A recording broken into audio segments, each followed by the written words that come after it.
పిల్లలను గ్రామాలను దత్తత తీసుకోవడం చూశాం, కానీ జంతువులని దత్తత తీసుకోవడం చూసారా?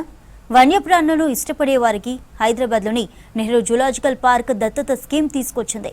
పక్షులు, పులులు, సింహాలతో పాటు నచ్చిన జంతువులని దత్తత తీసుకునే అవకాశాన్ని కల్పిస్తున్నారు జూ పార్క్ అధికారులు. వన్యప్రాణులకు తమ వంతు సాయం చేయాలన్న వారికి నెహ్రూ జూలాజికల్ పార్క్ అవకాశాన్ని కల్పిస్తోంది. జూ పార్క్ ని చూడడానికి వస్తున్న పర్యాటకులకు వారికి నచ్చిన జంతువుల్ని లేదా పక్షిని దత్తత తీసుకొని వాటి ఆలనా పాలనకు అయ్యే ఖర్చుల్ని చెల్లించి దత్తత తీసుకునే స్కీమ్ లో చేరవచ్చంటున్నారు అధికారులు. 2000 సంవత్సరంలో మొదలైన ఈ స్కీమ్ ఇప్పుడు పబ్లిక్ ను మరింత ఆకట్టుకుంటోందని చెప్పారు. చాలా మంది దత్తత తీసుకోవడానికి వస్తున్నారని వివరించారు. 3 నెలల నుంచి ఏడాది పాటు ఈ దత్తత స్కీమ్ అమల్లో ఉంటుంది. వారికి నచ్చిన జంతువుని దత్తత తీసుకోవచ్చు. ఇందులో పన్ను మినహాయింపు కూడా ఉంటుంది. అంతేకాకుండా దత్తత తీసుకున్న వారికి ఉచితంగా జూ పార్క్ ని విజిట్ చేసే అవకాశం ఇచ్చారు. అడాప్షన్ ఆఫ్ అనిమల్స్ అనే స్కీము 2000 నుంచి స్టార్ట్ అయింది. ఒక్క రోజు నుంచి ఒక సంవత్సరం దాకా ఈ అనిమల్ అడాప్షన్ మనం తీసుకోవచ్చు.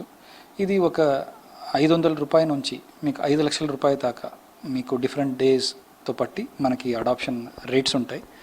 దాంట్లో డిఫరెంట్ అనిమల్స్ మీకు ఇష్టమైనవి మీరు అడాప్ట్ చేసుకోవచ్చు. దీంతో మీరు ట్యాక్స్ ఎగ్జెంప్షన్ క్లెయిము చేసుకోవచ్చు. లాస్ట్ ఇయర్ మనకి దాదాపు 40 అడాప్టర్స్ తీసుకున్నారు. 1,12,00,000 మనకి కలెక్షన్ ఉండే. అండ్ ఈసారి 22 lakhs దాకా ఇప్పటిదాకా అడాప్షన్స్ వచ్చినాయి.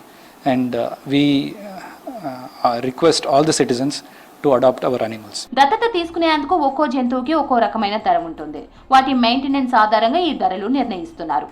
ఈ స్కీమ్ లో వారికి నచ్చిన విధంగా డబ్బులు రోజుకి లేదా నెలకి లేదా ఏడాదికి చెల్లించే ఛాన్స్ ఇచ్చారు. సామాన్య ప్రజల నుంచి ప్రముఖుల వరకు జంతువులను దత్తత తీసుకోవడానికి ఆసక్తి చూపిస్తున్నారని చెప్పారు జూ పార్క్ సిబ్బంది. ఇందులో ముఖ్యంగా ప్రముఖ కంపెనీలు కూడా జంతువులను దత్తత తీసుకుంటున్నాయి. SBI, ఇండియన్ ఆయిల్ వంటి సంస్థలు కూడా ముందుకు వస్తున్నాయి. ప్రముఖుల విషయానికి వస్తే అపోలోకి చెందిన ఉపాసన, IT సెక్రటరీ జయేష్ రంజన్, సినీ నటుడు నాగబాబు ఇలా అన్ని రంగాల్లో ఉన్నవారు దత్తత తీసుకోవడానికి ముందుకు వస్తున్నారు.